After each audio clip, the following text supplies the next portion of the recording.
अगर हम अल्लाह के फरमान नबी सल्लल्लाहु अलैहि वसल्लम के जितने भी फरमान है उन पे अमल करते हैं जी, तो जादू हो या जिन्नात हो ये आसानी से चले जाते हैं, बल्कि आते ही नहीं, आपको तंग ही नहीं करते।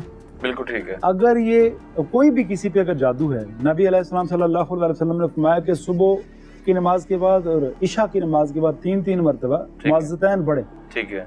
सूरह फलक पढ़ें, सूरह नास पढ़ें और सूरह इखलास, ये 3-3 मरतबा पढ़ें। अगर ज्यादा दिल करता है तो चारे कुल सूरह काफिरून भी पढ़ सकते हैं। ये सुबह और शाम 3-3 मरतबा अगर कोई ये सूरत पढ़ता है, ये सूरतें पढ़ता है, मेरे रब के हुक्म से 21 दिन के अंदर अंदर जादू का तसलसल टूट जाएगा। ओके, ठीक है। लेकिन आपको 90 डेज पूरे करने पड़ेंगे, 90 डेज पूरे पढ़ें, प्लस आपको नमाजें देनी, नमाजें पढ़ना शुरू कर दीजिए, लागू कर लीजिए कि नमाज के बगैर भी मेरा गुजारा नहीं है। बिल्कुल ठीक है। क्योंकि आप अगर अल्लाह की तरफ राग़िब होंगे तो यकीनन ज़ात इलाही आप पे फजल करेगी, करम करेगी इंशाल्लाह। इसके अलावा कभी भी कोई जादू होता है, कोई नजर बद होती है या कोई असेब का मामला आता है, तो आपको